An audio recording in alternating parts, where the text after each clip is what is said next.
expliquera les rêves du roi d'Égypte. 2 ans plus tard, le roi d'Égypte fait un rêve. Il est au bord du fleuve, le Nil. Il voit 7 belles vaches bien grosses qui sortent du Nil.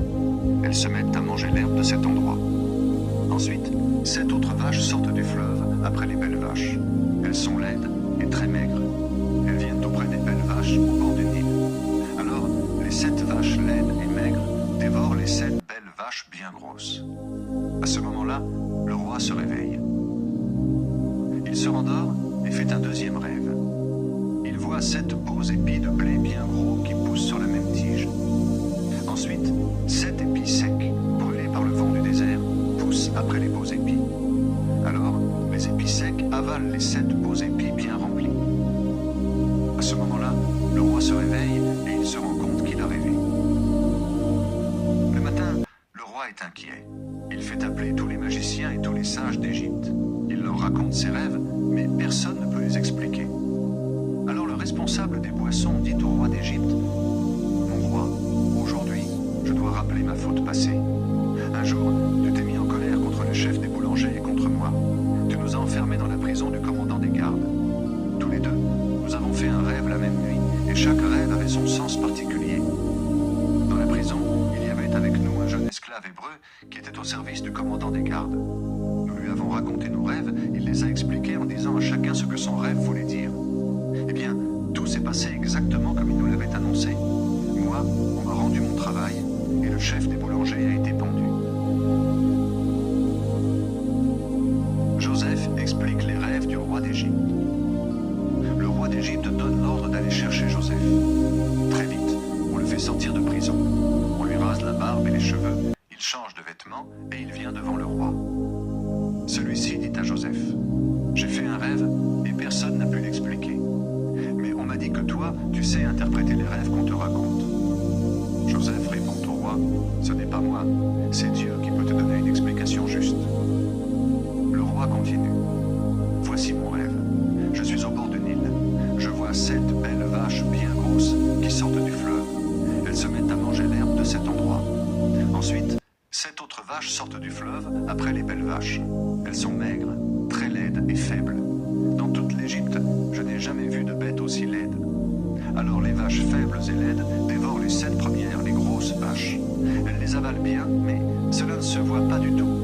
En effet, les vaches faibles sont aussi maigres qu'avant. À ce moment-là, je me réveille. Puis, je fais un autre rêve. Je vois 7 beaux épis bien remplis qui poussent sur la même tige. Ensuite, 7 épis durs, secs, brûlés par le vent du désert, poussent après les beaux épis. Alors les épis secs avalent les 7 beaux épis. J'ai parlé de ces rêves aux magiciens, mais personne n'a pu les expliquer. »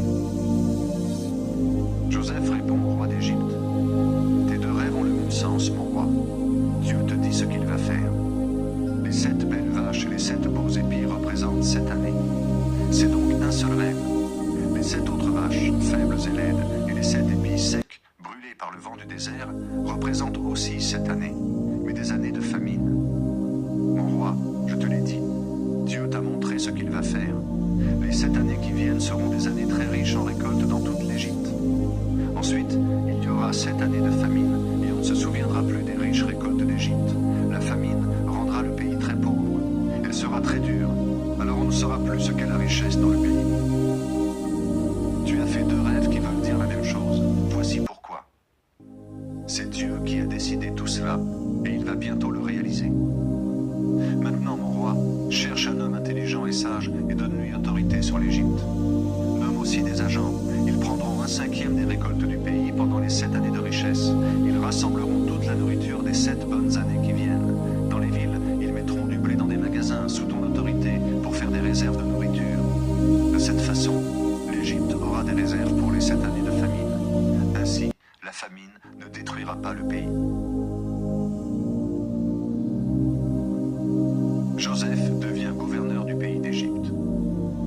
Cette proposition plaît au roi et à ses ministres. Le roi leur dit: « Cet homme est rempli de l'Esprit de Dieu. Est-ce que nous pourrons trouver un autre homme comme lui ?» Ensuite le roi dit à Joseph: « C'est Dieu qui t'a fait connaître tout cela. Personne ne peut être aussi intelligent et aussi sage que toi. Tu seras donc l'administrateur de mon royaume. Tout mon peuple peuple obéira à tes ordres. Je serai au-dessus de toi seulement parce que je suis roi. Maintenant, je te donne autorité sur toute l'Égypte. Le roi enlève de son doigt sa bague de roi et il la met au doigt de Joseph. Il lui donne des habits de lin et il lui passe un collier d'or autour du cou. Ensuite, il le fait monter sur son deuxième char et les gens crient devant lui « Laissez passer !» Voilà comment le roi d'Égypte a donné à Joseph autorité sur tout son pays.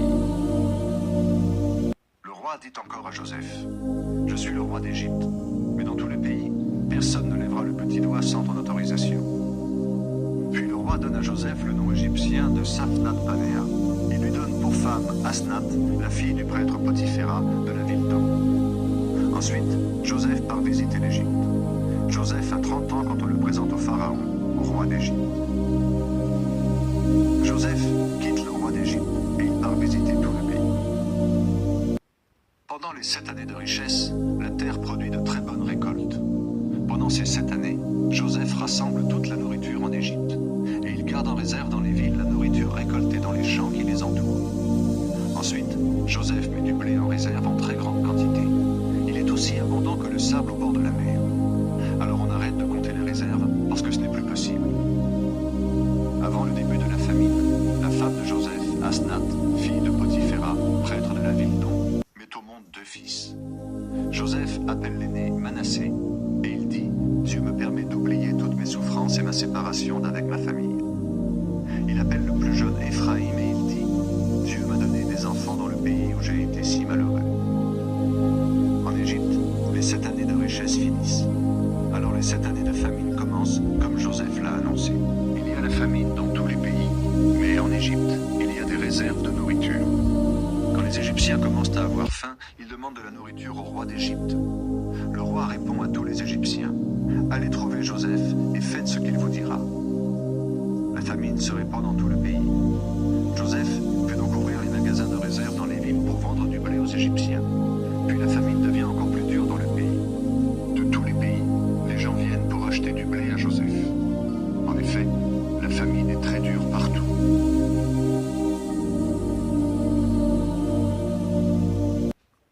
Jacob envoie ses fils en Égypte. Jacob apprend qu'il y a du blé en Égypte. Alors il dit à ses fils, « Vous restez là, vous regardez les uns les autres. » « Pourquoi ? On m'a dit qu'il y a du blé en Égypte. Allez donc là-bas pour en acheter. Alors nous pourrons rester en vie. Nous n'avons pas envie de mourir. » 10 des frères de Joseph partent en Égypte pour acheter du blé. Jacob ne laisse pas partir avec eux Benjamin, le frère de Joseph. En effet, il pense, il pourrait lui arriver un malheur. Les fils de Jacob arrivent en Égypte en même temps que d'autres pour acheter du blé. En effet, il y a la famine dans tout le pays de Canaan. Joseph traite durement ses frères. Joseph est le gouverneur du pays et c'est lui qui organise la vente du blé pour tout le monde. En arrivant, ses frères s'inclinent jusqu'à terre devant lui. Dès que Joseph voit ses frères, il les reconnaît. Mais il ne dit pas qu'il est leur frère et il leur parle durement. « D'où venez-vous » Ils répondent « Nous venons de Canaan. Nous sommes venus ici pour acheter de la nourriture. » Joseph reconnaît ses frères, mais eux, ils ne le reconnaissent pas. Alors Joseph se souvient des rêves qu'il a faits à leur sujet. Il leur dit « Vous êtes des espions. Vous êtes venus ici pour connaître les points faibles du pays. » Ils répondent « Non, monsieur le gouverneur. Nous sommes venus simplement pour acheter de la nourriture. Nous sommes tous fils du même père. Nous sommes des gens honnêtes. Nous ne sommes pas des espions. » Joseph répond « C'est faux. Vous êtes venus pour connaître les points faibles du pays. » Ils répondent « Non, nous sommes 12 frères. Nous sommes fils du même père, d'un homme de Canaan. Le plus jeune est resté auprès de notre père et il y en a un qui a disparu. Vous êtes venus pour connaître les points faibles du pays. » Ils répondent « Non, nous sommes 12 frères. Nous sommes fils du même père, d'un homme de Canaan. Le plus jeune est resté auprès de notre père et il y en a un qui a disparu. » Joseph leur dit « Je le disais bien, vous êtes des espions. Je vais voir si vous dites la vérité. Par la vie du roi d'Égypte, je vous le jure, vous ne quitterez pas ce pays avant l'arrivée de votre plus jeune frère. Envoyez l'un de vous le chercher. Pendant ce temps, les autres resteront en prison. Ainsi je pourrai voir si vous m'avez dit la vérité. Si vous avez menti par la vie du roi d'Égypte, vous êtes bien des espions. » Joseph met ses frères en prison pendant 3 jours. Le 3e jour, il leur dit « Si rester en vie, vous allez faire ce que je vais vous dire. Moi, je respecte Dieu. Si vous êtes des gens honnêtes, acceptez qu'un de vos frères reste en prison. Les autres, vous apporterez de la nourriture à vos familles qui ont faim. Puis ramenez-moi votre plus jeune frère. Ainsi, je verrai si vous avez dit la vérité et vous ne mourrez pas. Les frères sont d'accord avec Joseph, mais ils se disent entre eux, hélas, nous sommes punis pour ce que nous avons fait à Joseph, notre frère. Nous avons vu qu'il était désespéré. Il nous a demandé d'avoir pitié de lui et nous ne l'avons pas écouté. Voilà pourquoi ce malheur nous arrive. Ruben ajoute, je vous avais bien dit, ne faites pas de mal à cet enfant. Et vous ne m'avez pas écouté. Maintenant, nous sommes punis parce que nous l'avons fait mourir. Les frères ne savent pas que Joseph comprend ce qu'ils disent. En effet, il se sert d'un interprète. Alors Joseph s'éloigne d'eux pour pleurer. Les frères de Joseph retournent en Canaan. Ensuite, Joseph revient vers ses frères et il leur dit qu'il garde Siméon. Puis il le fait attacher sous leurs yeux. Ensuite, Joseph donne ses ordres à ses serviteurs. Mettez beaucoup de blé dans les bagages de ces gens. Remettez aussi l'argent de chacun dans son sac. Donnez-leur de la nourriture pour le voyage. Les serviteurs font cela. Les frères de Joseph mettent les sacs de blé sur leurs ânes et ils partent. Quand ils s'arrêtent pour la nuit, l'un d'eux ouvre son sac pour donner de l'herbe à son âne. Il trouve son argent placé à l'entrée du sac. Il dit à ses frères, « On m'a rendu mon argent. Il est dans mon sac. » Ils sont très surpris et ils ont peur. Ils se demandent l'un à l'autre, « Qu'est-ce que Dieu nous a fait là ?» Quand ils arrivent en Canaan, auprès de leur père Jacob, ils lui racontent tout ce qui est arrivé. Ils disent, « L'homme qui gouverne le pays nous a parlé durement. Il nous a traités comme des espions. Nous lui avons dit, nous ne sommes pas des espions, mais des gens honnêtes. Nous étions 12 fils d'un même père, mais un de nos frères a disparu, et le plus jeune est resté en Canaan avec notre père. » Cet homme nous a répondu, « Je veux savoir si vous êtes vraiment honnête. Laissez l'un de vous ici, et allez porter du blé à vos familles qui ont faim. Ensuite, ramenez-moi votre plus jeune frère. Ainsi, je saurai que vous n'êtes pas des espions, mais des gens honnêtes. Alors, je vous rendrai votre frère, et je vous laisserai faire du commerce dans le pays. » Ensuite, ils vident leur sac, et chacun trouve dans le sien un petit sac avec son argent. Quand ils voient cet argent, ils ont tous peur, même Jacob leur père. Jacob leur dit, « Vous m'avez déjà enlevé 2 enfants. Je n'ai plus Joseph, et je n'ai plus Siméon. Et vous voulez me prendre Benjamin. C'est sur moi que tout cela retombe. » Ruben lui dit, « Si je ne te ramène pas Benjamin, tu pourras tuer mes 2 fils. Confie-le-moi, je te le ramènerai. » Jacob répond, « Non, mon fils ne partira pas avec vous. Son frère est mort, je n'ai plus que lui. Je suis très vieux. Si un malheur lui arrive pendant votre voyage, je mourrai de chagrin par votre faute. »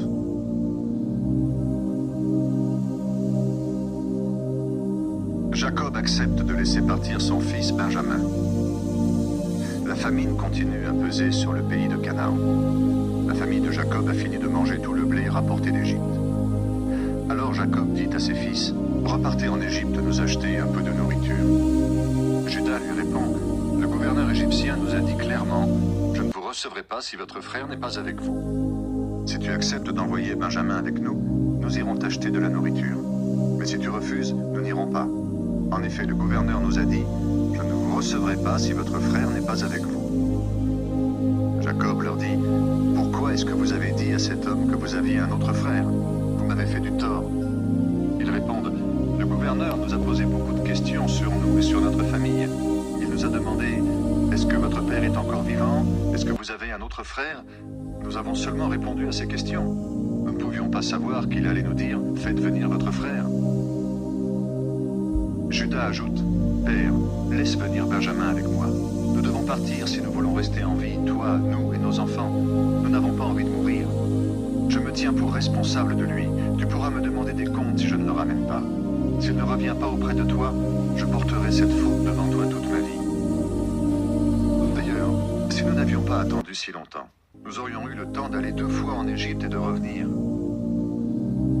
Jacob leur dit, « Eh bien, nous n'avons pas le choix. Voici ce que vous allez faire. Prenez dans vos bagages de bons produits de notre pays pour les offrir à cet Égyptien. Emportez un peu de résine, un peu de miel, de la gomme, du ladanum, des pistaches et des amandes. Rapportez l'argent que vous avez trouvé dans vos sacs de blé. C'était peut-être une erreur. Prenez aussi une 2e somme d'argent. Maintenant, partez voir cet homme avec Benjamin. Que le Dieu Tout-Puissant touche son cœur pour qu'il ait pitié de vous et qu'il laisse revenir Siméon et Benjamin. Moi, je vais rester sans enfant, comme si je n'en avais jamais eu.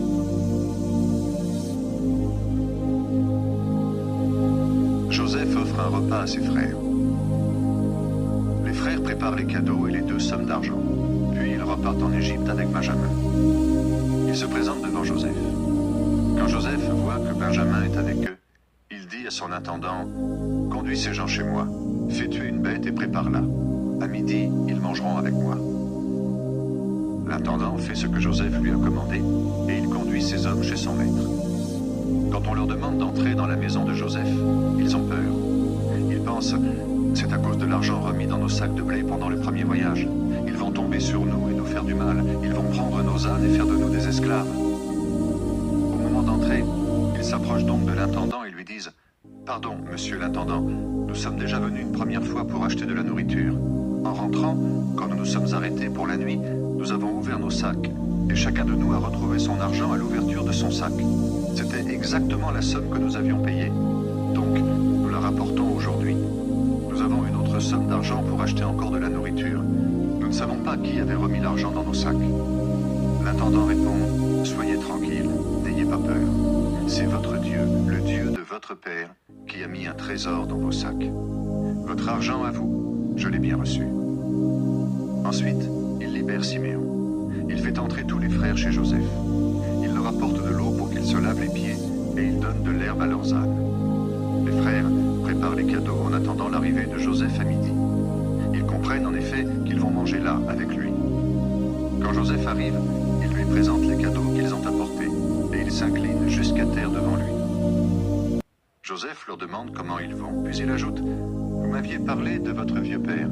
Comment va-t-il? Est-ce qu'il est encore vivant ?» Ils répondent, « Oui, ton serviteur, notre père, va bien. Il est encore vivant. » Il s'incline de nouveau jusqu'à terre. Puis Joseph voit Benjamin, son frère, le fils de sa mère. Il demande, « Vous m'aviez parlé de votre plus jeune frère. Est-ce que c'est lui? » Et il lui dit, « Que Dieu te bénisse, mon enfant. » Quand Joseph voit Benjamin, il est très ému, et ses yeux se remplissent de larmes. Il sort rapidement et va dans sa chambre pour pleurer. Puis il se lave le visage et revient. Il cache ses sentiments et dit, « Servez le repas. » On sert Joseph seul à une table et ses frères à une autre table. Les Égyptiens invités chez lui mangent aussi à part. En effet, ils ne peuvent pas manger avec les Hébreux, leur religion leur interdit cela. Les frères sont assis en face de Joseph. On les a placés par rang d'âge, de l'aîné au plus jeune. Ils se regardent les uns les autres. Ils sont très surpris.